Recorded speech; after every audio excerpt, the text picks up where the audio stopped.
Hey, what's going on, crew? Welcome to another episode of the 20 Percenters podcast, brought to you today by the Strong Coffee Company. And I just so happen to have the man, Adam von Rothfelder, in the house at the NC Nutrition Coaching Institute Level 1 certification. So big ups to Jason Phillips for putting us in the same room. And I'm happy to have you on the show today, man. Well, thank you very much. Unexpected, but delighted. Yeah. Always good. Always good. You've got a really interesting journey from collegiate soccer into MMA. And then now you started, I've had both flavors, and this shit is fucking amazing. I'm not a coffee connoisseur by any means, but I know the difference between something that tastes good and something that doesn't. And I really appreciate the flavor profile you got here, man. Awesome. Thank you very much. I appreciate that. So take that back to formulation and keep doing what you're doing. Yeah. I mean, just like anything in life, anybody that, practices deliberate, practice, right? Mm-hmm. Like, it's not doing the same thing every day. It's doing the same thing and getting better at it. Mm-hmm. Therefore, making it a little harder or, looking deeper inside, whatever it is. So I definitely never plan on allowing strong coffee in any way to stand still. Mm-hmm. Not even in formulations. As new things come up, new science, I just keep refining it. Yeah. So walk me through the journey, man. How did you go from kicking balls to kicking people to kicking ass in business? Yeah, man. I love kicking.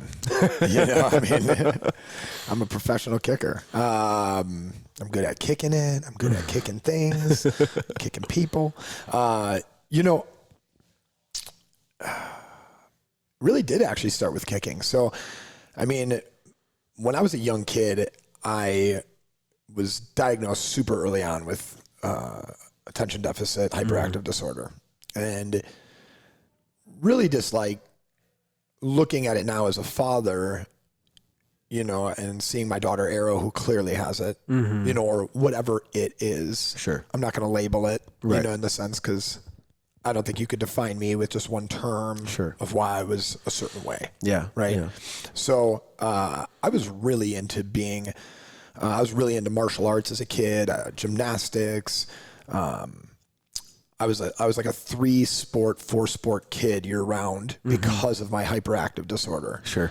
So it's like I was playing baseball, I was playing soccer, indoor, outdoor, gymnastics year round, and martial arts year round. From the age of 5 to the age of 10.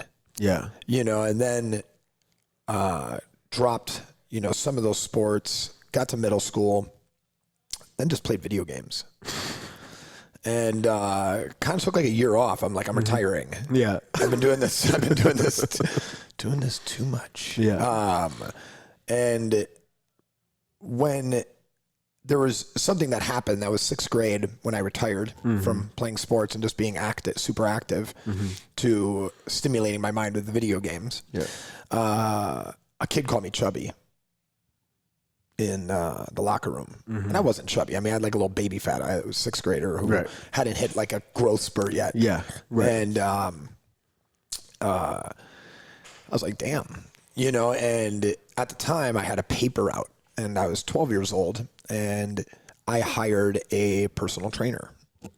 And the personal trainer was Dan Wicktorek, who was also a Olympic weightlifting coach for the Pettit National Ice Center that trained Bonnie Blair and Dan Jansen for the gold medals in speed skating. Yeah. So he was a speed skating strength and conditioning coach.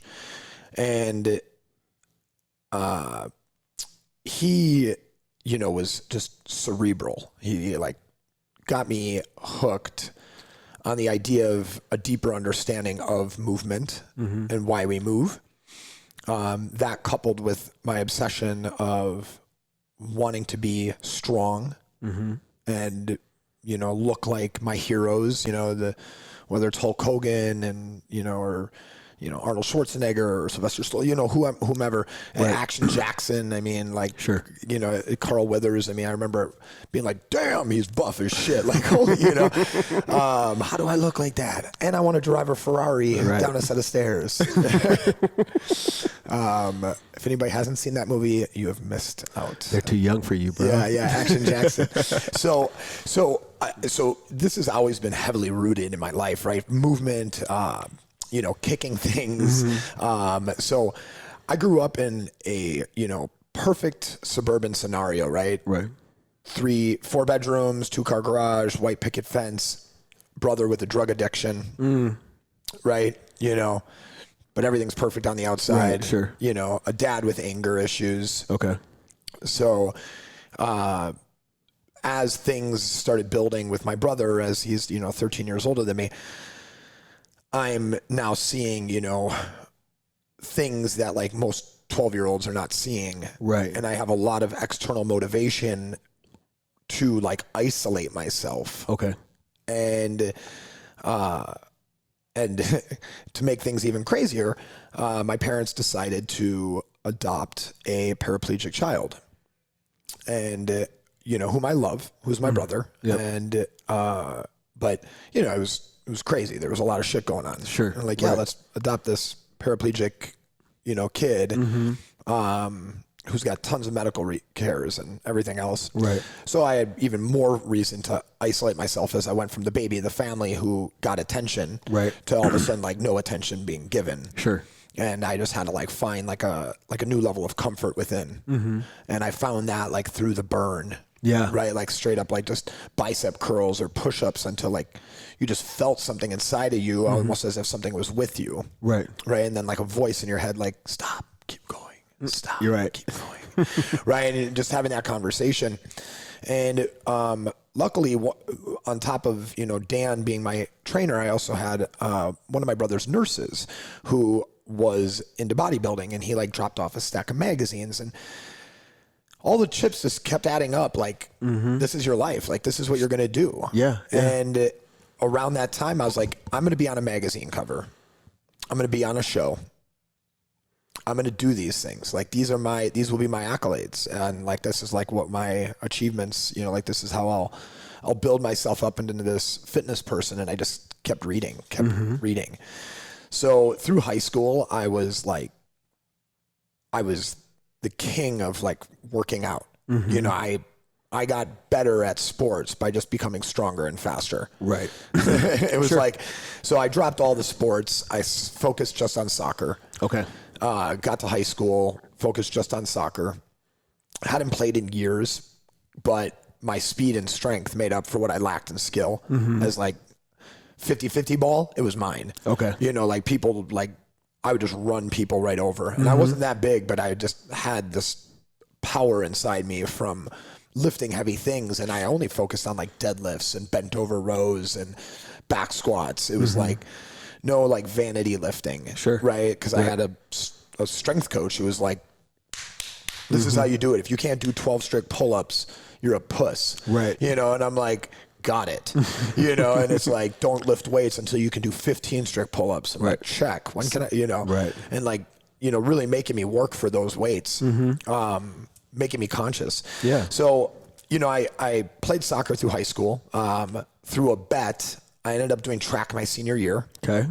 And I actually made it to sectionals in the 300 intermediate hurdles. Yes. The 110 highs. Yep. And pole vaulting. Those were all 3 of my events in high school. Dude. Yeah. Nice. I wish I would have done it all the years. Then. I was like, fuck.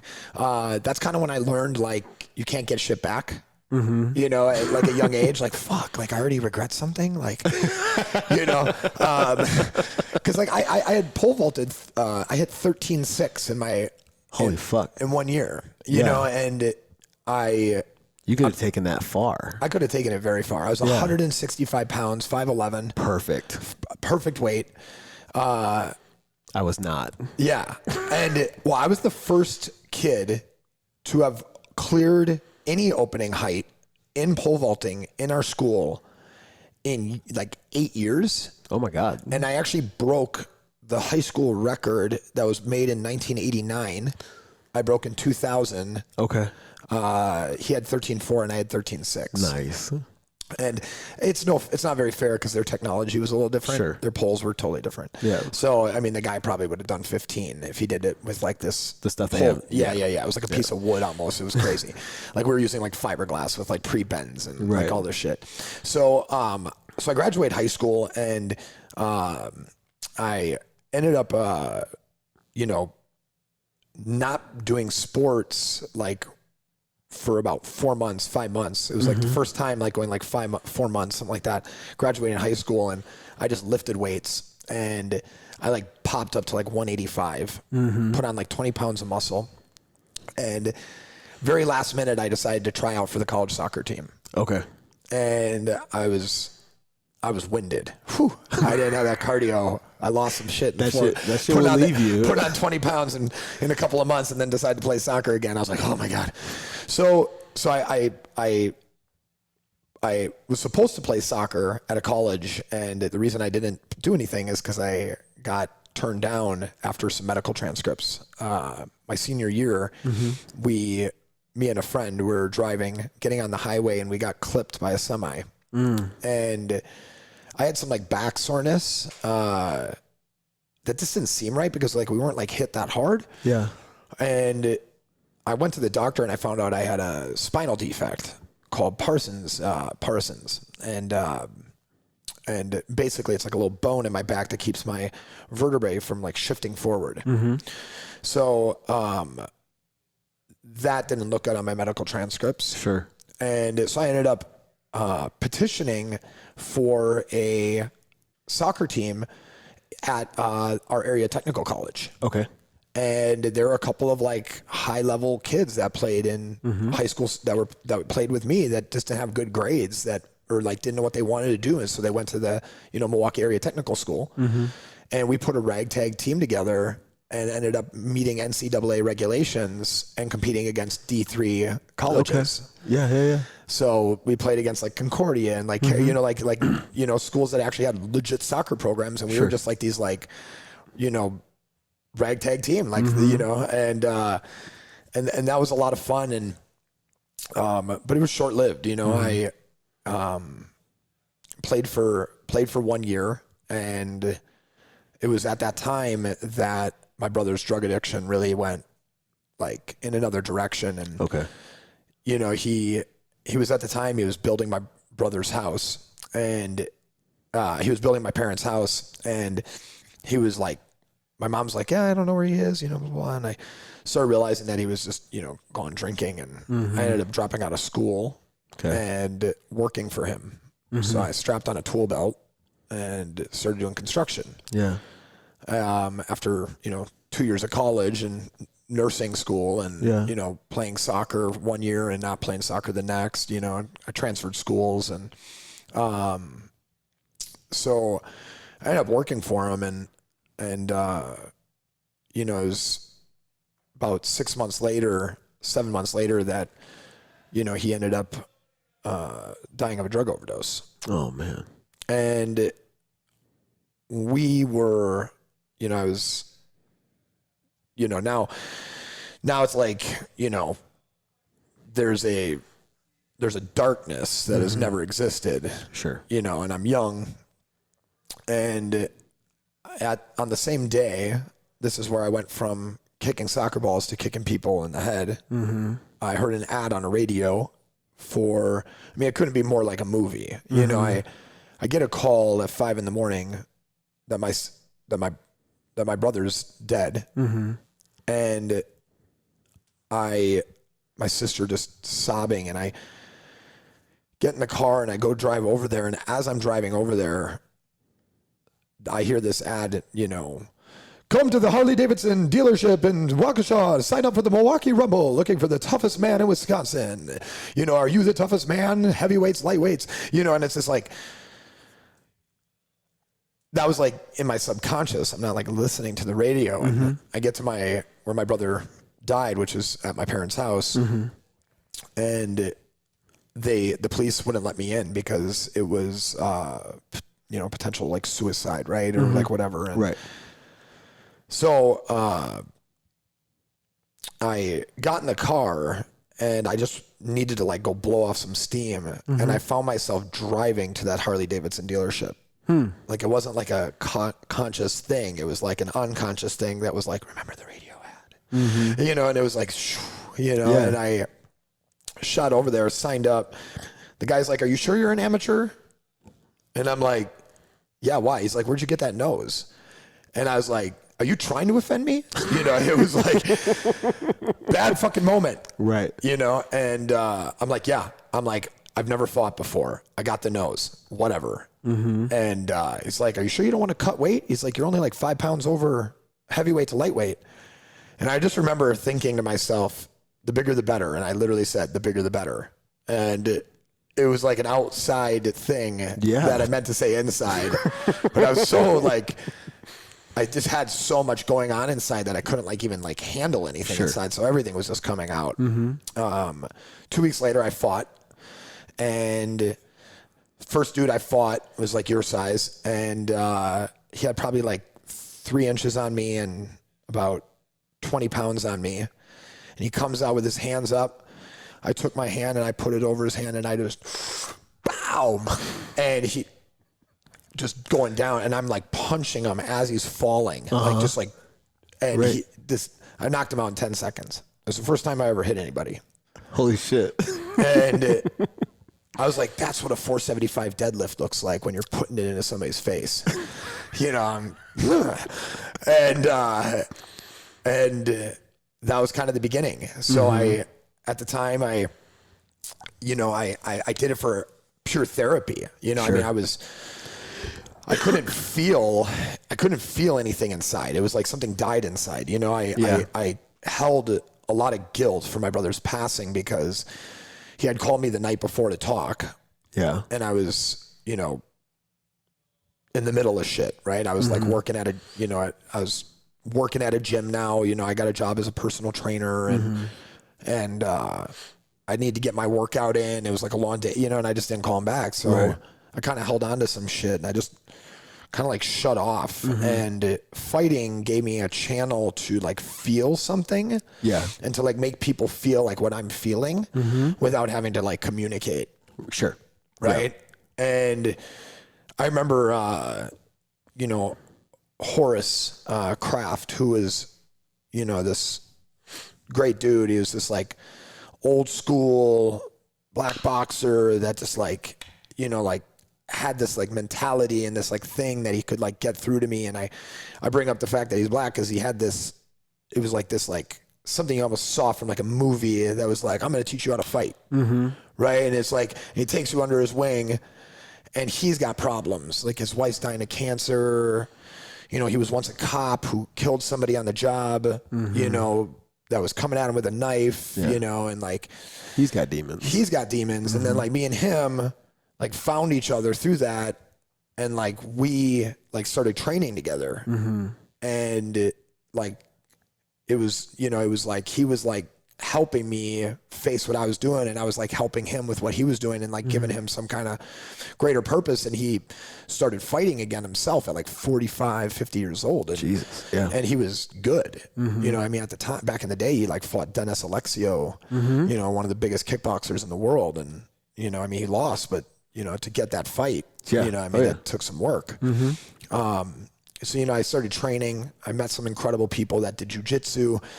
They used me as their training dummy, basically. Nobody taught me shit. It was just like, get on the floor, and they just kept beating up the athlete until one day I came in there a little stoned and something like subconsciously kicked to like all the things that were being done to me. Yeah. I somehow was able to do. And I tapped out, you know, my coach, Tom Mueller, who is, you know, years later won, you know, Pan Am Games, which is like the biggest jiu-jitsu, one of the biggest jiu-jitsu tournaments in the world. Yeah.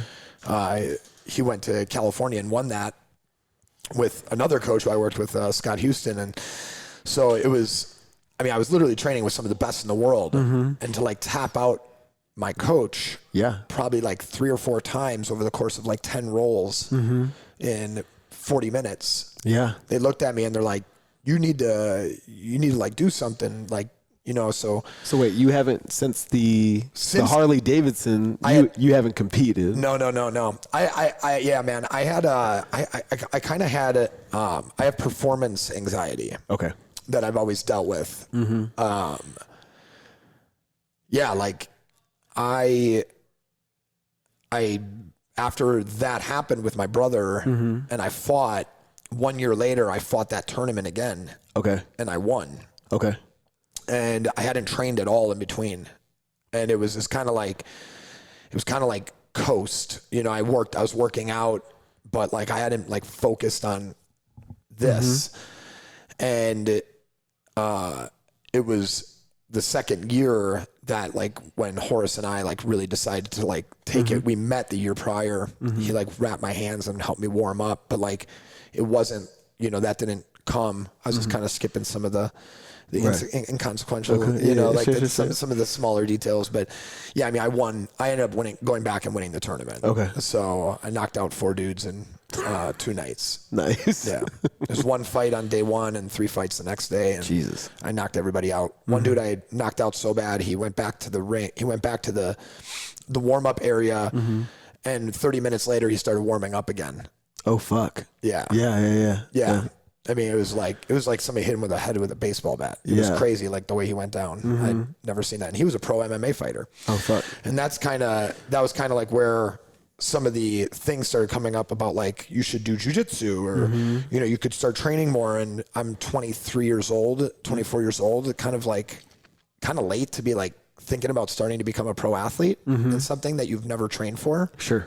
And I guess I just had enough anger still, and I had enough emotion, and I was still feeling the same way that it just sounded like a great idea. Yeah.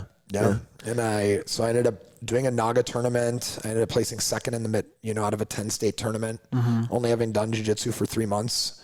And then I packed my bags and I moved up to Minnesota, and I started training at the Minnesota Martial Arts Academy. Okay. This was now like 26 years old. Okay. So the Minnesota Martial Arts Academy is where like Sean Shirk, Brock Lesnar, Derek Noble, like Matt Hughes, like all these motherfuckers were at.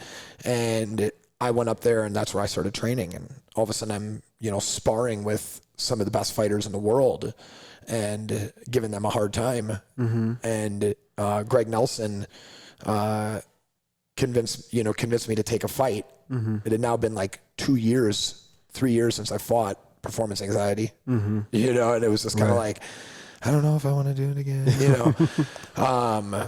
So, kicking people was fun, but it was like, it's not part of like a big, it's not part of like the bigger story. Like, there are things that I learned in it that I think are more important than like how cool it was, or like what TV show I got to be on, or like because of that, or like I was in the corner of this fight, or I hung out with these people. I mean, like really what I learned is that, from it is where I started to understand marketing, value, self-worth, right? Control. Sure. And that's like what I gathered from fighting, and brotherhood. Losing my brother, I've since then have had a hard time connecting with men. And then especially after losing my dad, it kind of like reinforced it. Sure. As like all the men in my life die. Like, oh fuck yeah. Why would I want to have more men friends? So that's been like that's like the only thing I miss about fighting is like the brotherhood. Okay. Yep. Because when I stopped fighting, it's like they all stopped talking to me. Oh, really? Yeah, it was like, you left the gang. That's kind of like it almost seems like, right. We told you what would happen if you left the gang. Right. That's how it feels. But I getting to the idea of like, marketing and managing, like I always managed myself. I always like booked my own fights. I found my own sponsors. I mean, I wasn't even half the fighter that most of the guys were in the sense of like their experience, their records. And I got so many like, sponsorships because I just asked them like, how can I help your brand? Okay, great. I remember this guy, he had a cup called the Spider Guard. Okay. And if anybody that's watching this, you should Google this video, or maybe we could put the link below it. It's hilarious. But I had this is like before viral content. Yeah. Because there wasn't social media to make it as viral. Sure. Right? Like YouTube existed, but it wasn't like you could see it on Instagram and everybody in a million. Right. Boom, like that. And well, we put this video together about like how great the cup was. Okay. Versus other cups, and we had. It's so good to watch at the end. I mean, like Brett Rogers, who's like a 300-pound, heavyweight fighter at the time, fifth ranked fighter in the world, and he's punching me in the cup as hard as he can to show like the flexibility of the cup, and it's just it's super funny, and when I look back at it, I'm like, this was always meant to be, like this thing I'm doing now, and like even when I was just a fighter, I was looking at like how to market something that I believed in, that made sense to what I was doing. So, so when I stopped fighting, I moved out to California, and it was about a girl, of course. And quickly after, it was not about a girl. Okay. And that's about right. That story a time or two. That story's right. And but she introduced me to like a new part of the world, which was fitness celebrityism in a way, right? As that's what she was. Okay. So I ended up getting like my first audition, and I nailed it for like an ab commercial. Okay. And now being a professional fighter came in handy, as I was now former professional MMA fighter. Right. Right. So everybody loved that. It's like, oh, like, well, you're a pro fighter. Were you any good? I'm like, yeah, I was good. And they're like, you fight any big leagues? I'm like, no, but I was good. They're like, that doesn't matter. Whatever. Like, you're a former professional MMA fighter. You're covered in tattoos and you're semi good looking. Like, that's all we really fucking need. You got the nose. Yeah, you got the nose. This fucking nose. And I got the ears. You can't see them, but I do got the cauliflower ears. So I got into like a little bit of the, the acting, the celebrity training world. I was working at a celebrity fitness gym. What is a celebrity fitness gym? Yeah, so not part of my repertoire. Yeah, it's funny. Like when I say it out loud, it's like, what is it? Like, is that like on the title, like Dur's Gym Celebrity Fitness? Like, kind of, yeah. Oh, really? Okay. Yeah. So they're usually the thing is in LA, if you're like within about 5 to 6, like 5 miles of the ocean, or like 4 miles of the ocean, something like that. Yeah. There's like a high likelihood that celebrities work out at the gym that's there, right? So almost every gym in LA has celebrities in it. Okay. So some people just like choose to like quote the or like celebrity gym, right.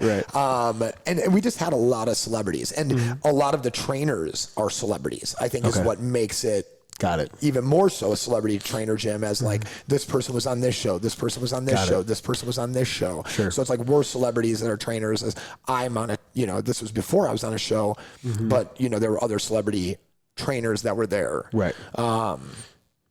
So I taught a group fitness class, and it was a lot of fun, and it had been a minute since like I had coached as like my job. Like I had always done like personal training and coaching throughout like time in my life, and and I mean I skipped a whole section of my life where I was a union electrician for 5 years. Jesus, okay. Jack of all trades. Yeah. So I mean I've done a bunch of like random ass things, with never losing sight of my like health or like my education of my health. So as that was ultimately important. So I'm booking my first commercial. I'm working as at the celebrity training gym, and it's it's everything's really cool. Everything is great. And now I get a call from my dad, who is diagnosed with cancer. And I was literally on the set of my commercial, and I wrapped that commercial. It's like a 14-hour shoot, and I went home. I was renting a room from this nice couple, and packed my stuff. I had a Toyota Yaris. I literally packed all my personal belongings into this little ass car, and I just started driving home. Wow. Yeah. And, I mean, what do you do when your dad's diagnosed with cancer and you've had like a bad relationship with him and you understand time? I was given a gift of time, right? When my brother died, there was a shot clock that happened. Every day I look up and there's a clock running. I can't make out how much time I have left, but I see that the time is moving. Yeah. And I know that that time will come to an end. Sure. And it's very imminent, right? And I learned that from my brother. One of the greatest gifts someone could give you in death is a deeper understanding of time in your own life. Yeah. Right? Sure. So when my dad was diagnosed, I wasn't like most kids out there when their parents are, you know, like they go and visit. Yeah. Right? They like, no, I changed my entire life because I'm like, I got to make this shit right. And I encourage anybody, if this moment ever happens, like that's what you got to do. Yeah. Right? Like if you have anything unsettled or it's like, and fuck all that. Like they took your ass out into this world and made sure that you were fed, clothed and everything else. Yeah. And the last thing you could do is like make sure that they're comfortable while they're dying. Oh, for sure. You know, it's interesting that you express that because that's a huge theme in my life. Cause when my dad passed, it was unforeseen. I mean, the signs were there, but like he went to sleep, never woke up kind of thing. Yeah. And, the last thing I got to say to him the night that he died was, I love you. Yeah. That's deep. And it's like, that's very significant in that if there are things left unsaid, like don't let that person not be there tomorrow. Totally. You know what I mean? You don't, yeah, that's huge. You know what I mean? I have hangups because of it. Like with me and my wife, if we ever get in kind of like I don't want to say like an argument, but just like a point of conflict, you know, in which we have different opinions, let's just say. I can't let that shit go unsaid. You know, like I won't like, I'm like borderline, like, you know, like taunting or, you know, like I can't, because like you could close that door and have a heart attack and be done and we never see each other again. Sure. And one of us has to live with the fact that words were not finished. Sure. Right. And you know, that was so when I get this call from my dad, you know, from my sister about my dad, I head straight home and, I burned the boats, you know, I'm like, I'm done fighting. I'm done doing this. Like I get back to Milwaukee and I do what anybody does in Milwaukee and I go get a job at a bar. Okay. And, I've heard that about Milwaukee. Yeah. And, so I go get a job at a bar and this is where I meet my wife. Okay. So I'm very thankful for that. I saw entrepreneurialism at a level in which I saw to be obtainable based off of the people I was meeting. How so? Like across the bar in like. So, yeah. So, I mean, I grew up not knowing you could really like own your own business and be, yeah, I mean, there was this like, there was an illusion, there was like some mysticism behind it. And I guess in a way I lacked a lot of self-confidence as a kid to believe that I could do that too. You know, like I said, I was going to be like on the cover of a magazine and some shit, but like a lot of kids also say they're going to be the president of the United States, but that ain't going to happen. You know, and they know it's not going to happen. I mean, maybe they don't know it's going to happen, but you know, they know that's not probable. Sure. Right. So when I saw like so now I'm back home. I hadn't been home in like 5 years, right? I've been living in other places and people that I graduated with were like pulling up in nice cars, running their own business, you know, doing their own thing. Meeting people that like opened this bar, like I got brought in on like the deep social circle, like super quick. Cause I was this tattooed 230-pound dude with a mohawk. And would you fight at? 185. Okay. And I cut from like 225. Fuck. Yeah. That's what my brother does now. Yeah. Yeah. Yeah. People like people said I looked like a bodybuilder entering the ring, you know? I just knew how to do macros, you know? Like I understood the shit. I wasn't playing a guessing game. Like, you know, I never had adrenal fatigue or any of that kind of stuff. I was always on point. I was never dehydrated. Right. You know, So I would play with intermittent fasting to like get into like caloric deficit and, you know, only train at, you know, night and like sleep like naps during the day and like different things to like reduce stress levels. And, you know, so I mean, I started working at this bar, and I was like, well, I definitely don't want to do this, but this is a great like learning lesson. Sure. Right. Seeing a brick and mortar business, getting to like understand the people who own it, getting to understand like how it's ran. Yeah. I'm like, I could do this. So I opened up a gym. Okay. And I took a idea that no one was doing at the time, and I made it one of the coolest things that Milwaukee and anybody that visited Milwaukee had ever seen. What was that concept? It was, the gym was called Drench. Okay. And at the time there were no like one name gyms. Like that wasn't like Crunch Fitness. Right. That shit wasn't in yet really. Like it was like very rare. Yeah. Crunch was the only one that existed. Oh, okay. Yeah. It was like, but now it's like Rumble and it's like Soul, you know, it's like all these like, right. And, it was so crafty, Drench Fitness Boutique. And, we had 7 Woodway curve treadmills. And, you know, this is 9 years ago. Yeah. I was the first person to buy more than one Woodway curve treadmill from them. And I had more Woodway curve like treadmills than like Oklahoma University, who bought like the most up to that time, which was like 3 or something, you know, and like I brought in 7. So what we had this beautiful system of 7 treadmills. And we had 7 TRXs with 7 heavy bags in between them. And there was enough distance in between each TRX. And I made and designed this like certain type of rack that hung from the ceiling. So there's nothing on the floor. Right. And then we had a row of kettlebells, like a huge pile of kettlebells. So I really kind of like brought kettlebells and suspension training to Milwaukee. Okay. And combined hard intense interval training with boxing. Okay. And what in a class that we called hit and run.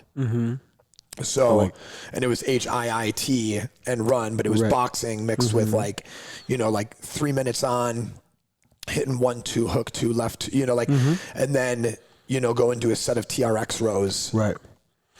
And then like going back and forth on that while your partner's doing road work. Yeah. And they're running on a self-propelled treadmill that's recruiting 30% more posterior chain. You know, it was very like well thought out to like, what are we dealing with? What do we need to strengthen? Sure. So I grew that gym from a 700 square foot.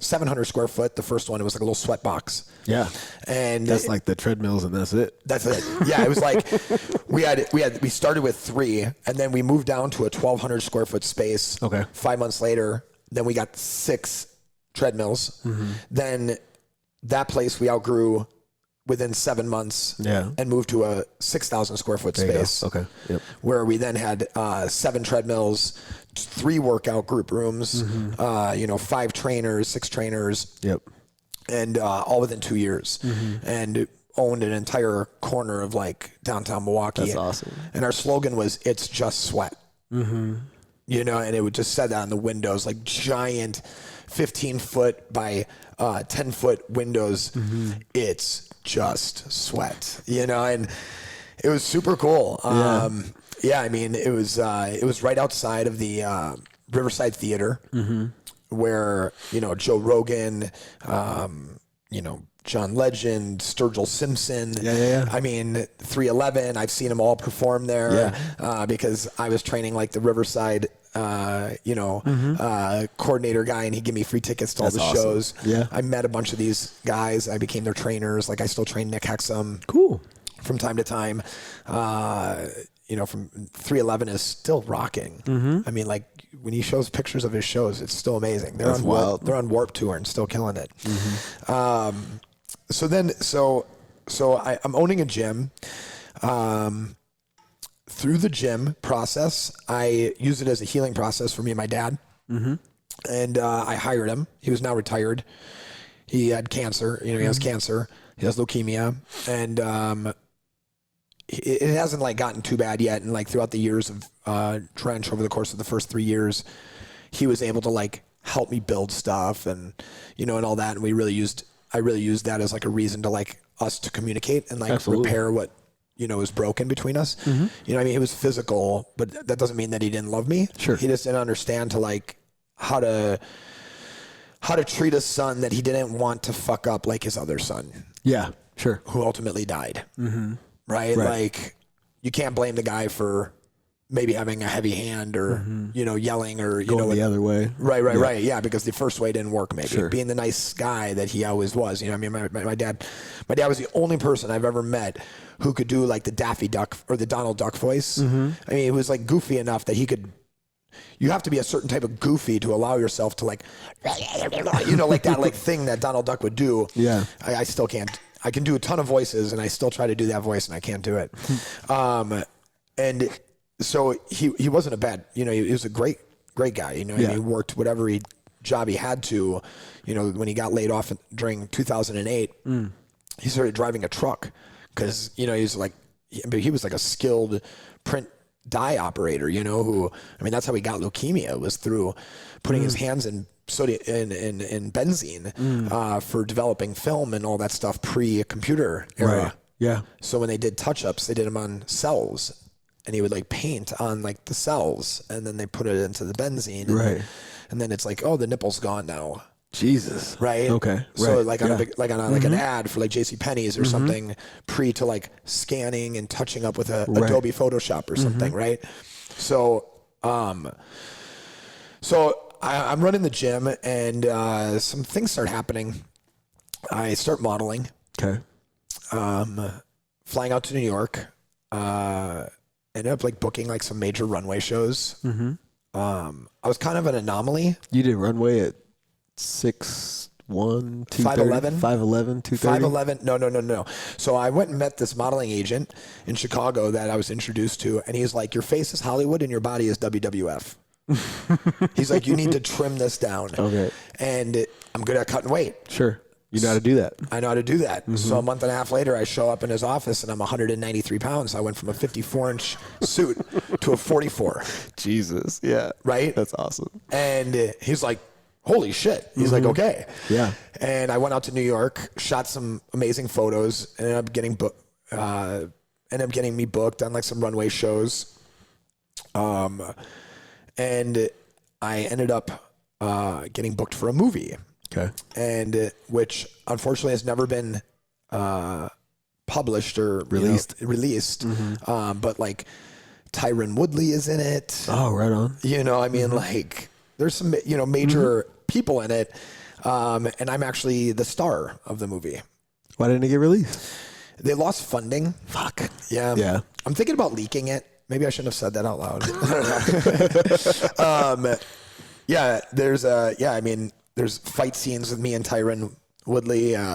That's awesome. The late Imani Lee is in it. He passed away about a year and a half ago. Which is sad, He was a major part of that movie, and he never even got to see it made. But yeah, so did that movie. Me and my wife sat in Mississippi for a little over a month. On our way back, we found out she was pregnant. Awesome. And 9 months later, we had Azalea, our first daughter.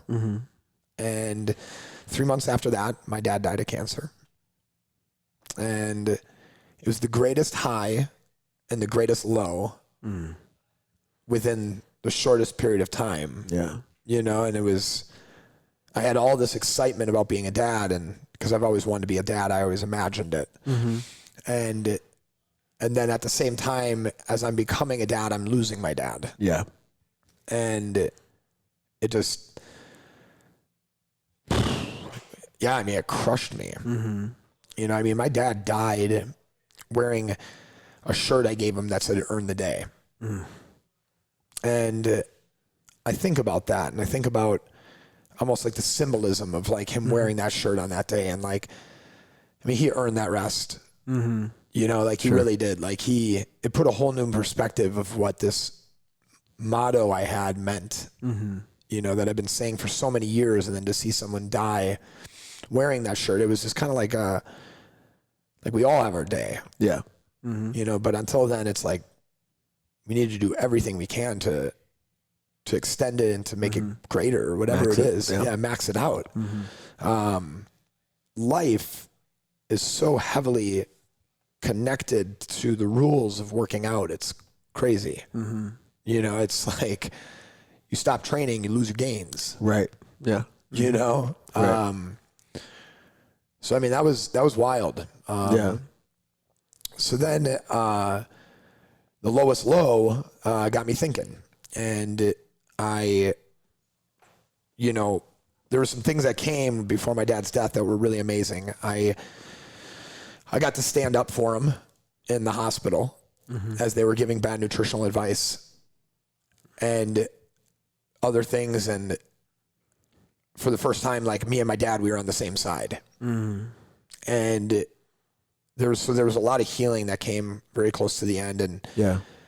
my dad didn't get to be a part of like the big 6,000 square foot build out, but he came to the night that we had the grand opening. And my daughter Azalea was just born, and I'm like walking around and I'm super proud, you know, this massive gym and 250, 300 people at a grand opening and a DJ and my dad walking around and he's all looking dapper, you know, yet still not totally healthy. And Yeah. just, you know, seeing him being proud of me, you know, as like, I just always wanted him to realize, and like my mom to realize, like, I'm gonna be all right. Like, I'm not gonna, you know, I'm not gonna be like my brother. Yeah. That's a tough shadow to come out from under, man. Yeah, dude. Yeah. It really is. So my dad died a month later. Okay. And I just remember, like, you know, I read his eulogy. You know, I put together his eulogy just like my brother's. Yeah. I was kind of like the only one who had like the ability to get up in front of people like that. Yeah. And I remember having this, you know, thought, you know, my parents, they did so many amazing things to help other people. And everybody would always talk about how great my mom was. And I thought to myself, these were my mom's ideas, you know, so my dad would actually be even greater to support them. You know, and I remember, and that was part of my eulogy, is that my dad was the one that was even more caring and more giving. Yeah. But he was the grumpy one, you know, so you missed that part of him. Yeah.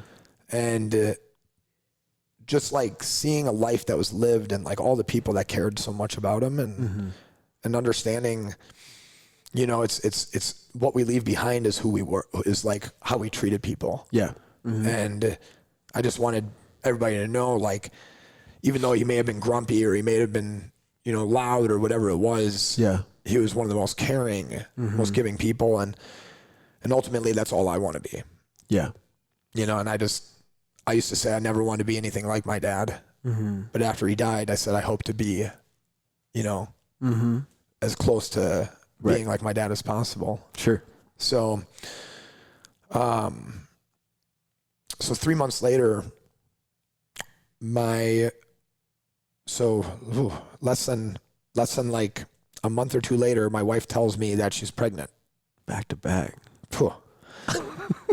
And I'm depressed as fuck. You know, I'm dealing with my dad's death. For the first time, I'm kind of dealing with my brother's death too. You know, and my dad's death. Sure. My own mortality. Yeah. I was convinced I had cancer. Fuck. I had like neck pain and some shit, and I was just like, I think I have cancer. Like, I had this crazy theory. You WebMD'd yourself? No. I mushroomed myself. And I felt things inside me that didn't make sense. Okay.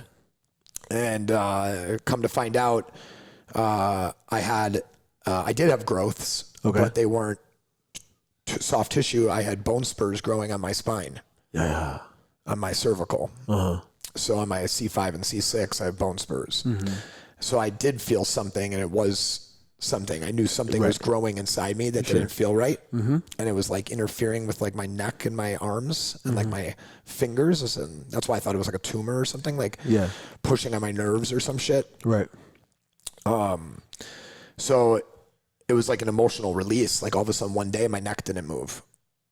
So like I held all this in, you know, like all these years of like seeing your parents eating unhealthy and like trying to get them to like change their ways. Like if my dad would have, you know, not had heart issues on top of his leukemia, like he probably could have went through certain treatments that could have like, you truly helped him, but he couldn't because his heart was too, Sure. And then all the holding on to the, seeing your brother doing drugs, drinking, even doing drugs with him at sometimes. And then realizing he has a problem, but not maybe saying it soon enough, maybe not saying enough, whatever it is. Right. Getting punched in the face, getting choked for all those years. And then all of a sudden my neck just went, and I couldn't move my neck for a month. Fuck. Couldn't work out, couldn't do anything. And that's when I really looked at my, how I was working out. I looked at my life and I was like, I need to have more fun. I need to do more, movement and stuff. And that's when I started training under Ido Portal and MoveNat and Rafe Kelly and certain movers that, I started doing different things that, I did as someone who liked popping and locking, but never thought if I just do 20 of these a day or whatever. And so then I traveled to Thailand and, went and trained for a little bit and literally just on movement and understanding my own, kinetic circles and I had an epiphany that I need to get rid of the gym and clarity, for the first time since my dad died, my daughter was born, my other daughter was born, my brother, I escaped for some clarity. I was working 14-hour days owning a gym. I know the deal. Yeah. So it's my wife was at home with the kids 14 hours a day, which God bless her. Yeah. I just constantly was being bombarded by individuals who wanted something from me. So I ended up shutting down the gym upon two things. One, I was casted for my very first major modeling gig. I had done runway, I had done some smaller stuff like Kohl's and Boston Store, but I got booked by Donatella Versace herself. And I went and shot a 6-day campaign with Gigi Hadid and Alan Joban and Philip Wolf and forget Nick's last name, but incredible group of models. And we shot this incredible photo shoot with Bruce Weber, who got Me Too'd later on. He was part of the Me Too shit. Oh, really? Yeah. So is that a thing now? They guys Me Too'd is a verb. Well, I mean, it should be. It could be. I mean, based on how much it was used last year. Yeah. Right. Not to sound insensitive to anybody who went through it, because I went through it. Yeah. Right. I was a male model. Trust me. It's real. Male photographers tried to take advantage of me. In ways that were fucking crazy. Yeah. I mean, I almost punched two of the biggest male modeling photographers in the face. Jesus. Yeah. I mean, it's real. And it was totally called for. I totally could have done it. Yeah. Justifiably. Yeah, right. I think in Texas I could have shot him legally. That's actually a law. Wow. Yeah. Yeah. I mean, it's fucking crazy. Major violation. Yeah. Yeah. So the campaign never really got seen. Okay. Unfortunately, except for in Europe because of the connection with Bruce Weber. Oh, yeah. Shut that shit down. They shut that shit down. They actually refilmed it with all different models and a different photographer. Oh, fuck. Yeah, it was funny. Yeah. But they didn't look anywhere near as good as us. No. I got casted on the TV show Strong. And for anybody who's wondering, I did not steal the name of the show for my coffee. The coffee stole the show from me. So in 2015, a year before being casted on the show, I actually launched Strong Coffee. Okay. I was the first non-dairy creamer. So our slogan was roasted weekly, never weak. And we had a coffee creamer that was collagen, MCT oil, and L-theanine. Okay. 2015, right? 4 years ago, before the keto craze. Right. We were making something, and Edible Magazine even published it. Okay. So I shut it down. A month later, we went bankrupt.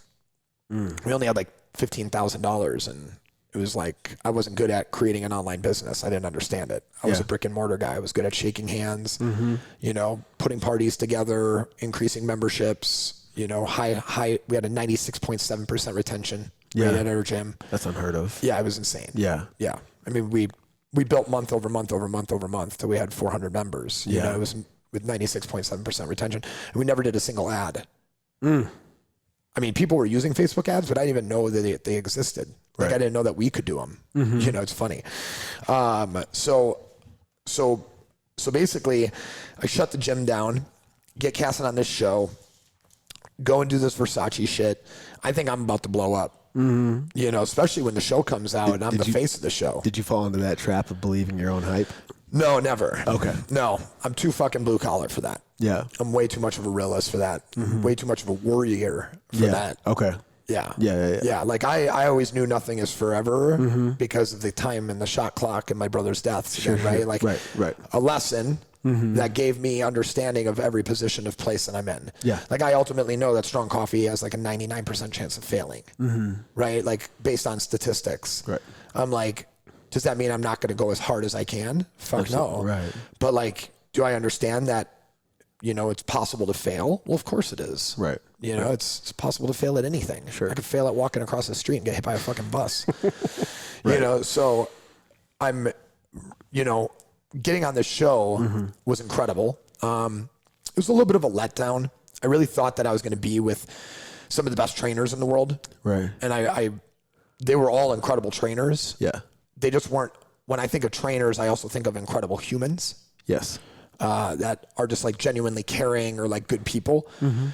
That was definitely lost a little bit. Wow. You know, and that was like kind of that reminder of like, take your rosy sunglasses off, Adam. Sure. You know, like stop being a Midwest kid. Right? Like you're in La La Land right now. Right. You know, start recognizing that fact. Like this is fake. Okay. And all these people that live here, you know, not live here. I'm not insulting anybody in LA. Everybody that's involved in this show, it's a show. Right. Right. Where I treat it as reality. So when somebody offended me, instead of like treating it a way that could be like a thing that I could like turn it into a thing. Right. I'm like, what the fuck did you say to me? Right.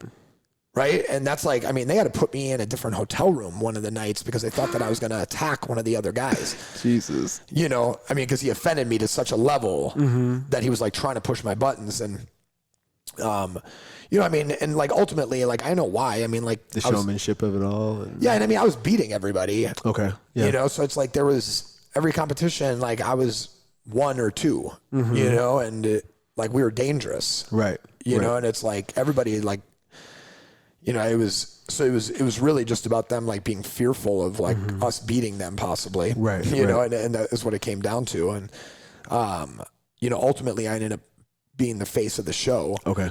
You know, I mean, I remember the producers calling me and letting me know that Sony loved me so much that they would like to know if I have any ideas that we would like to mature over the next couple of years to have my own show. Yeah. And because like they were going to make me the face of the show. And I was like, cool, you know, whatever. I ended up moving out to LA. Okay. The show came out. I was quickly pegged as like the bad boy. I was on TMZ. Naked photos of me surfaced. So, I mean, I was a male model. Yeah. Yeah. I mean, like I said, sometimes things went like far, you know, and photos that should never have gotten released got released. Sure. You know, and it's not like they're hardcore porn or any shit like, I mean, it's not like it's porn or shit like that. It's like me like doing an underwear shoot, but then it's like you're taking off your underwear. Between take type shit. Yeah. Exactly. And they snap a shot, but it looks like a perfect shot. Right. You know, and then all of a sudden somehow it gets out, you know, and you're like, yeah, I know those existed, you know, and it was funny. I got to be on TMZ. That was cool. I was like, I like played that shit up. Yeah. I did a photo of Kim Kardashian and Paris Hilton and me all side by side with all of our censor things on. And I was like in a league of our own on Twitter that got shared pretty wildly. So I shut down Drench and I opened up a second gym. I opened up a gym called Como and it was short for Conscious Movement. And that was post like the Ito fighting and all that type of, you know, the Ito and all that stuff. And then, you know, I left that gym, to the trainers basically. Moved out to LA, and I was working with Laird Hamilton and Gabrielle Reese in their XPT program. Cool. Which ultimately changed, pretty rapidly. Like none of us are involved anymore other than Gabby and Laird, like the original people. But it got me out to LA. Yeah. And out in LA, I got to like step into a whole nother level of clients where I'm now training like the founder of Tom's. Like my poorest client is worth, $50 million to $100 million. Yeah. And my richest client is worth $2.8 billion. And it's like, that is now I'm now doing house calls. I go from a kid who couldn't afford a car in Milwaukee and an apartment barely while owning a gym to making $18,000 a month training 4 people a day, 4 days a week in LA, driving from Malibu to Venice to Beverly Hills, back to Venice, back home, right? I was driving like 4 hours a day. So it's like more like I was working 8 hours a day, but still I was making like 14 to 18,000 a month. Yeah. Pretty quick. It took like 3-4 months to get there. Yeah. In the first 3-4 months, I actually was Neil Strauss's performance life coach. Oh, wow. So just kind of like, it's like, basically I would drive to his house at 5 a.m. I'd get there at 5 a.m. and I'd knock on the door very quietly and wake him up, and he'd be up sometimes he wouldn't be. He'd let me in, he'd get dressed, I'd be making him coffee. And then I like put some stuff in the coffee and a recipe that I had at home, obviously, because I own Strong Coffee. Yeah. And he loved the coffee. And so I made that for him, and then I would take away his cell phone, and I'd watch his schedule, and I would make sure that he wrote for a certain amount of hours before his next call or before his appointment. And like while he was in his writing block, I could like grab his phone and like leave. Sometimes I'd go and like train a client in Malibu and then come back to his house because Neil lived in Malibu. And then it was just kind of like, so that was my job for a couple months. And he was writing a book at the time, and it was really cool because I, got to really help with that book, make sure it was finished. And it was with like a major comedic actor that's probably one of the biggest stars right now, and it was really exciting to That's awesome. be a part of that like process. So months go by, I'm training all these amazing people. Now I'm providing a great life for my wife and kids. 3 months prior, we are sleeping on air mattresses, living on 1 frying pan and 4 plates, right? Like things change very quickly. And now we're, living in, the same place, but, we have things and we can afford shit, and we're doing stuff now. And I started really thinking like, this is the ceiling. Fuck.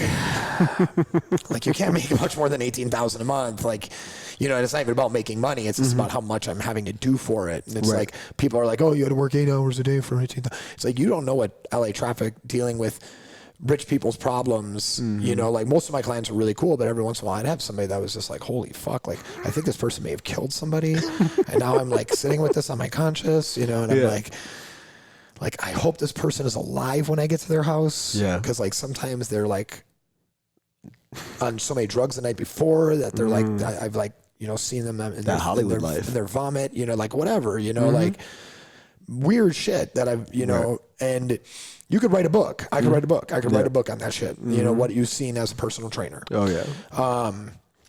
It'd be called Personal Train. The people on my life. Right. So the Secret Diaries. So I got investors. Okay. Some of my clients were like, really became, invested in me. And I had booked this gig with the LA Expo, and I was traveling around the country, And I saw it as an opportunity to get some of the biggest names in fitness to try my product. Mm-hmm.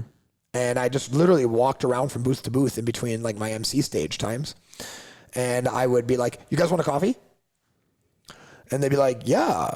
I'd be like, cool. I'm like, I got this product. Love for you to try it. I'm like, it's gluten-free, dairy-free, blah, blah, blah. Other than that, it's got 15 grams of protein, 5 grams of fat, and it's organic coffee. And they're like, that sounds amazing. You know, and I'd shake them up in iced coffee. I was literally walking around with like a thing of ice and like my backpack and just like, you know, and I just kept tweaking it every Fit Expo. There's one every like 2 months, and I just bring back a new batch and just keep trying it on the same people. Yeah. And until I had it to a place. And then one day I had a new client, and I go to his house, and he doesn't have coffee. And he's like, I'd offer you some coffee, but I don't have any. And I said, great. I have some coffee. I'll go get you a glass. Yeah. And I mean, I know nothing about this guy. I mean, like, whatever. This is like session one. Session one. Okay. Yeah. I'm like, why don't you go put some pants on? Because he's like, answers the door in his underwear. And I'm like, I'm going to go grab the coffee. Yeah. And I bring back the coffee. I make it for him. And he's like, what is this magical stuff? And his wife comes down. She's like, I thought we were out of coffee. You know, and he's like, we were, but Adam brought coffee. And she's like, I want a glass of coffee. You know, and so I give her a mug full of coffee. And she's like, oh my God, this is amazing. You know, and 24 hours later, I get a call from him at like 5 a.m. He's like, hey, I hope I didn't wake you up. I'm like, no, I'm on my way to another client's house. He's like, do you got any more of that coffee? And I said, no, actually, you guys had the last 2 scoops that exist in this world. And he goes, fuck. And I'm like, yeah. He's like, well, you got time later to come over? He's like, well, we're going to see each other tomorrow. He's like, training session tomorrow. I'm like, cool. So the next day I go over there, and he's like, so how do we get more of this stuff? And I said, well, I start a company, right, which I need money, and then I make a bunch of it, and then we would have a bunch of it. He's like, cool, let's do it. And like 3 weeks later, I had a $140,000 check. Standing in that space, though, like I've been in that space, and I know what I did. Yeah. What was it like when you? Let's do it. Like, when he said let's do it, I was like, do what? I was like, you know, and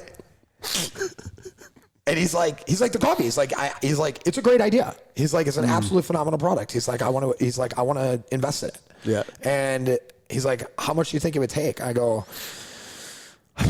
like 140,000 probably. And he's like, that doesn't sound bad. And I was like, that was just the start, you know, like 140,000 to get like things rolling. Yeah. And I'm laughing because I've had this exact conversation before. And you know, and like months later, you know, weeks later, I, you know, had $140,000 and, you know, went through a very little long, like creative process. You know, I already had the name Strong Coffee. I owned strongcoffeecompany.com. I had like the Instagram, I had the Twitters, I had the Facebooks already. But I was like worried about the name, right? Because I didn't want people to be like, oh, that's Strong Coffee, right? Like if you saw this in a sentence, that phrase, like we don't make strong coffee would be, you know, lowercase, right? It's just like Strong Coffee. Right. We make coffee that makes you strong, right? And it's like, how do you get that point across to somebody? Right. So, because strong to us means striving to reach our natural greatness. And so, and I knew all that, like going in, I'm a brand, like I love the depth and intelligence that a brand has. Good brands, right? Have like so much depth and intelligence, like from like mascots to like their own iconographies, their own like fonts, like all these things, like little funny shit behind it, you know, like whether it's like a little swearing in the packaging or like puns and plays on words, you know, there's so much fun you can have with it, but it's like getting a message across at the same time. So, you know, we looked at like calling it like Strive Coffee. I looked at calling it, you know, all different names. I'm not going to give any more names away because I don't want to give any great ideas. But, you know, we looked at all different things, and ultimately it really just came down to it, to like, it is it's Strong Coffee Company. We're making coffee that is going to make you strong. It's going to make you feel something. It's going to make you motivated. Like people say, it's like they take a literal sip of motivation when they have it. Like, one sip and your eyes are open and you're just kind of like, all right, like I'm ready to go. And, from training, like house moms and working my way up to training billionaires, like I realized they all have we're all dealing with the same common issues. Like, what do I have for breakfast? Right? What is breakfast? Like, I have intermittent fasting, like, don't even get me fucking started on that, like, and it's, I mean, so it's like when we look at people and their problems, it's like anxiety, dehydration, recovery, energy, right? They're all correlated to like very similar things, right? Like if you're not recovering and you're tired, you're probably dehydrated, and you're probably dehydrated because 76.8% of Americans are dehydrated, and they're dehydrated because of mineral deficiencies and electrolyte deficiencies within our natural food sources, right? Like you have anxiety because you don't eat breakfast. You have cortisol issues. You drink caffeine. You have caffeine that's been sitting on a shelf with developing mold and toxins because your coffee bean had a little moisture in it where it's like, coffee isn't perfect, right? And that's like where I started with it, is that coffee isn't perfect. Like if I'm going to make a coffee, I want to make a coffee that reduces anxiety, right? Which aids in hydration, right? Versus dehydrating, right? And ultimately this was my answer. And it was like an answer that I came to through the summation of all different people that I've met that inspired me, right? Like the sum of my 6. Yeah. Right? Like these 6 people that inspired me that are come from totally different worlds. And my dad being one, somebody who's putting creamer and sugars in his coffee and drinking multiple a day, to having diabetes, inspiration, make it taste great, make it easy to use, right? My dad, archetype, right? Then it's like founder of Tom's. He has a $40,000 coffee machine in his kitchen, yet he makes strong coffee every morning instead. Why? Easier to use. Sure. More optimal. He's looking for higher brain performance. Yeah. He understands the ingredients. He knows what happens when you combine this with this because he reads a book, and there are each person like gave me an answer to the puzzle that I was looking for. Sure. Yep. Right. And that's why, like, I jokingly say, like, I had to put a lot of things into it, which is why it made a latte. It was like, I couldn't make coffee with all this awesome stuff in it. Yeah. Without it being a latte, right? Because it was going to be creamy. It's going to be delicious because we have amazing, because we have 15 grams of collagen in it. We have 5 grams of MCT oil, grass-fed, organic. We have amino acids in here for chaperoning the caffeine. Like, this product is not for building muscle, right? Like, if you're a girl out there, you're a guy out there, like, think about your connective tissue, think about your brain health, think about your gut health, think about your hydration, right? Think about, overall focus and like, what are you really getting from your coffee? Like, ultimately, I believe all other coffee other than strong coffee effectively is weak coffee. Right. And that's not me talking shit about anybody's coffee. Right. But if your coffee is effectively not helping somebody with the deficiency of dehydration, then you effectively are helping somebody become weaker. Sure. In fact, right? Like, if you have coffee that does not have L-theanine in it, then you're effectively giving somebody a higher chance of having anxiety from it, which is going to hinder in performance. Right. Right. If you effectively are asking somebody to brew their coffee, you are introducing them into time restraints. If they have to blend it, you're introducing them to equipment issues. Like, if you're traveling and you need to have like the same thing every day, like I do, like when I start in the morning, like I want to, it's not a ritual. It's like, it's a trigger. It's like when I have strong coffee, it's like, let's fucking go. Right. And it's so I want to be able to take it with me everywhere, and having like I was the guy who had a bag of collagen and a frozen block of butter, and I'd like slice it at my room, take the collagen, put it in a plastic bag, walk to a Starbucks, and convince the girl behind the counter to blend it into fucking coffee for me, you know? And I mean, and like, coffee should not taste that bad. I agree. You know what I mean? Like, let's just call coffee what it is. It's an energy drink. Yeah. Right? Sure. Yeah. So anybody that's at home, there comes a time you weren't drinking coffee at one time. You were drinking like an energy drink, a soda, you know, whatever it was. And then one day you said, I had to get more sophisticated. So coffee is just sophisticated energy. Right. It's brown, hot Red Bull. Sure. Exactly. Yeah. Right. But Red Bull is actually effectively more intelligent than coffee. Right? Because it has like L-tyrosine. So L-tyrosine spares your adenosine receptors. So if you're ingesting caffeine, you want to spare your receptors as much as possible. Sure. Yeah, coffee doesn't have that in there. I mean, one of the craziest things that people don't know is that coffee comes from a fruit. Did you know that? No, I did not. Okay, so check this out. So coffee beans come from a fruit called cascara fruit. Okay.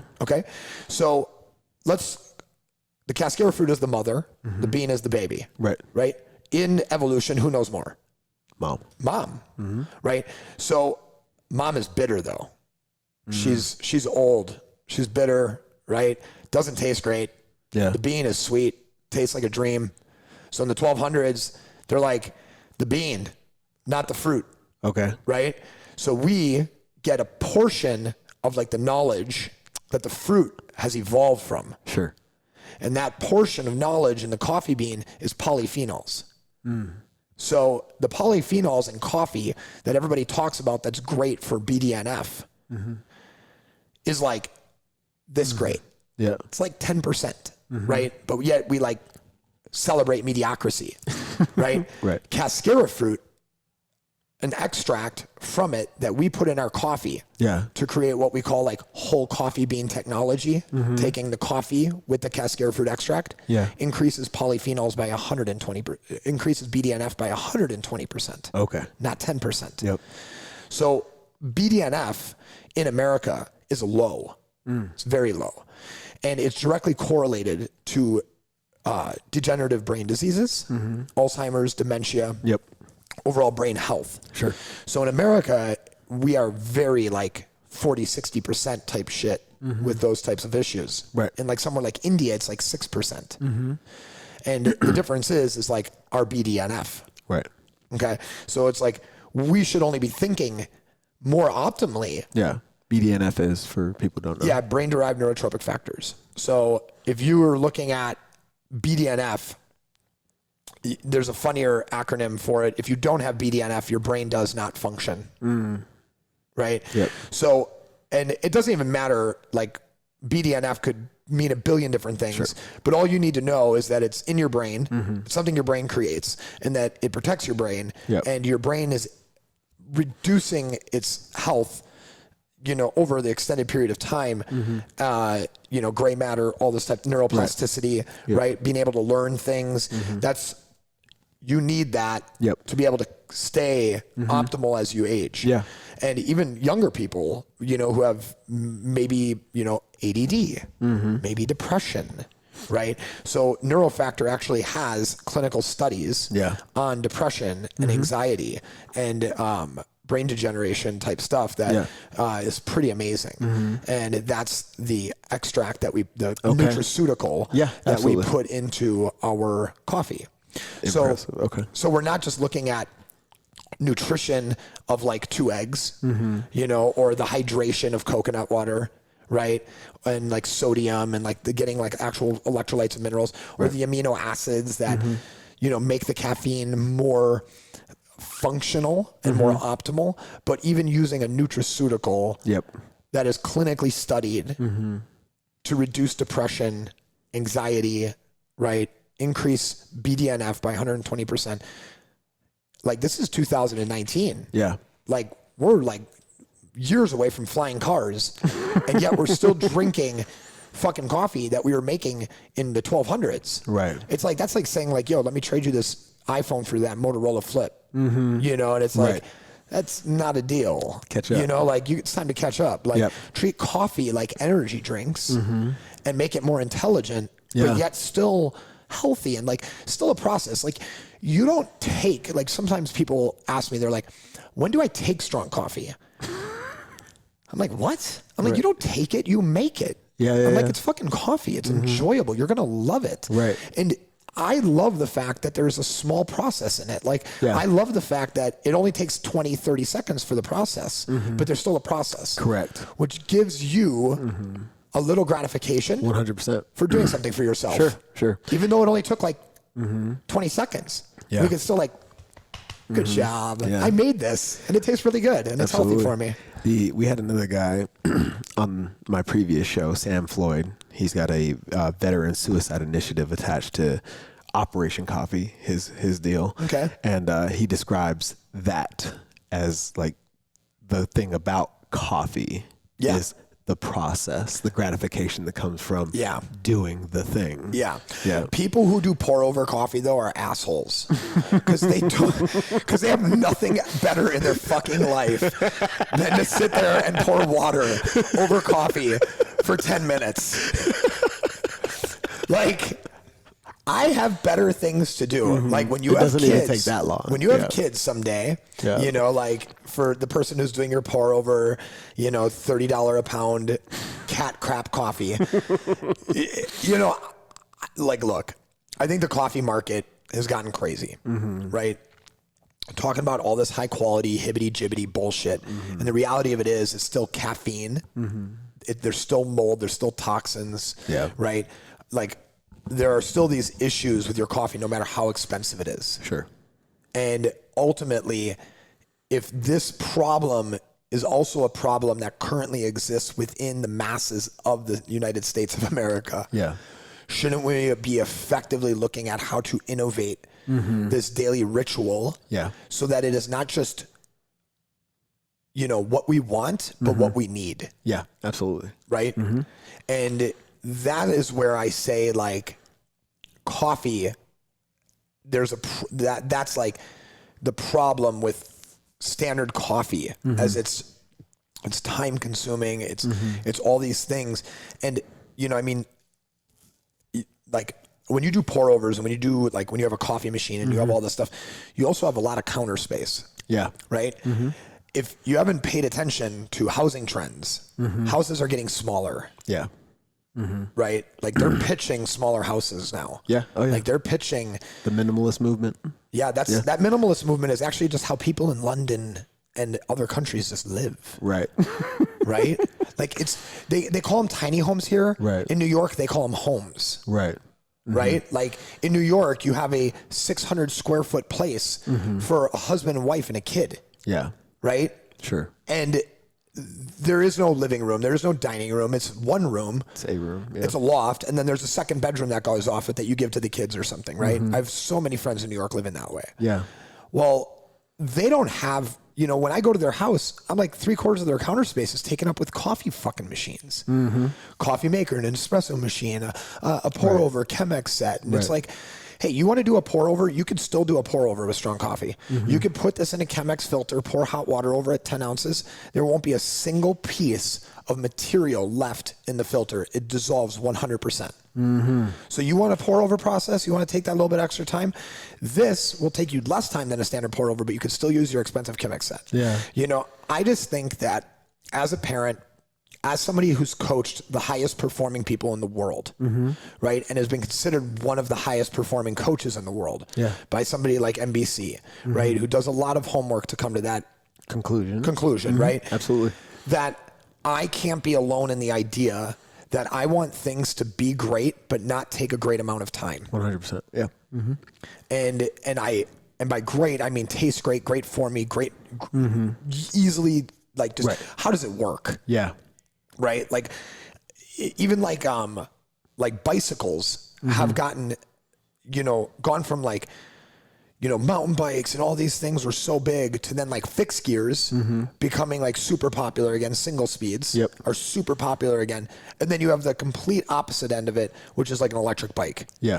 Right? You have to charge it. You know, it's heavy. You just made overcomplicated efficiency. Right. I mean, like, do you like, don't be fucking lazy. Right. Still do something for yourself, but it doesn't have to take so much time. Right. For sure. Sure. I love the way you...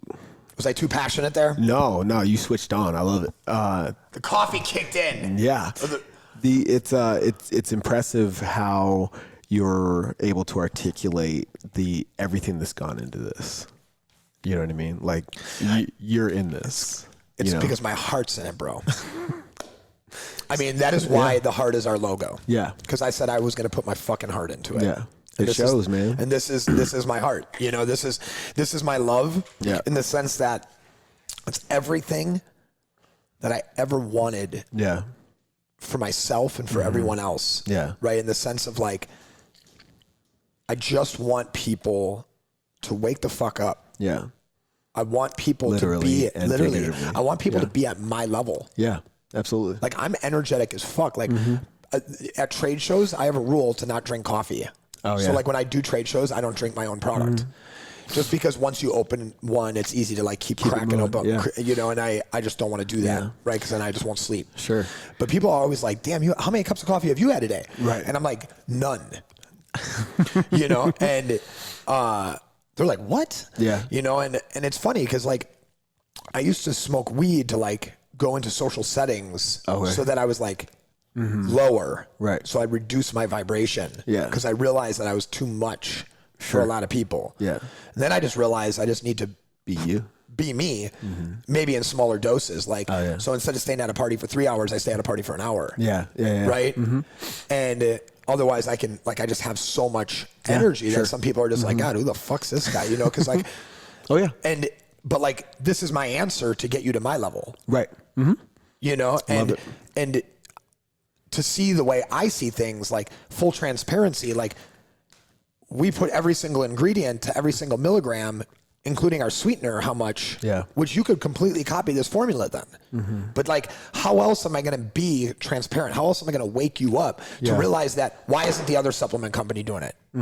Right? Like, why aren't the other people doing it? Yeah. Like back in the fucking 80s, Toyota came up and they said, we're going to make everybody else step their shit up or we're just going to win this whole thing. And guess what? They started winning. Yeah. The Toyota Camry killed it for like over 20 years as being like one of the top selling cars. You know what I mean? They have, everybody knows if you want a car that runs forever, go get a Toyota. Right. You know, like people always say that shit, right? And they built that name for themselves over the idea of just making a better product that was easier to use, less money, you know, like all these things. Well, that's what this is. Right. Like it would cost you $7 to make strong coffee at home. If you took all the separate ingredients, some of them you couldn't even get. Yeah. Because you have to buy them in like metric tons. Yeah. Yeah. You know? So it's like, good luck on that. Yeah. Yeah. But like ultimately, yeah, I mean, I've put everything into it, and not just me, like my family, my wife, my kids. I mean, my daughter looked at me about 2 months ago and said, Dad, we were having a donut and it was daddy-daughter donut day. And we do it, you know, we do it every other week on Tuesday when I would take her to school. And she's like, Dad, let's make Strong Coffee the best strong coffee company ever. That's awesome, man. And I was like, how much more motivation do you need, bro? I'm like, it's fucking on, honey. You know, and I talk real with my kids, and I looked at her, I said, that's what I'm like, that's what Dad's fucking doing. And she's like, you know, and gives me the pound, you know, and she gets it, you know, because she's like, my daughter has been to probably like 10 expos. Yeah. You know, in the last year, you know, hanging out maybe for like 4 or 5 hours, you know, handing out coffee with mom. Right. And then they like, you know, go and do something fun in the city or wherever. Sure. You know, but I want my kids to see like why daddy's working, how daddy's working, and what daddy's doing. And my kids have grown up seeing me on TV. Right. You know, they grew up like watching me do incredible things, and it's now is not the time to stop. Right. No, absolutely not.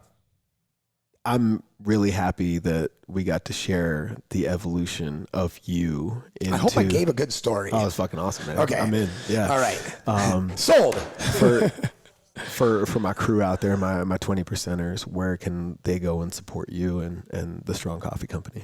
Yeah, man. I mean, you want to check me out, Von Rothfelder, at Von Rothfelder. You know, I mean, I lay some shit down every once in a while, but I try to keep my coaching hat, you know, to people who are soliciting my advice. I don't overrun my stuff with all this passionate jargon. Sometimes it's just a photo of me smoking a joint. But, you know, check out Strong Coffee Company. Check out at Strong Coffee Company. Visit us, strongcoffeecompany.com. I mean, I think that, you know, you want to be a part of it. Check out our subscription program. We have an incredible program that you can get this for $3 a day. You know, getting all your proteins, getting, you know, everything going that start your day right, start it strong. Nice. You know, the psychology that goes behind starting strong and finishing strong is amazing. You know, and it's like the idea of like, yeah, just hit us up. We have some exciting things happening over there. Cool, man. Yeah. Yeah. Make sure you get out there, support Strong Coffee Company, Ab, and everything that what he's doing. He puts his heart literally in everything. Really appreciate you making the time, man. Thank you, man. Yeah. Appreciate it, dude. Appreciate really you, brother. Until next time, guys, focus on the things that matter: health, wealth, relationships, and time. Later.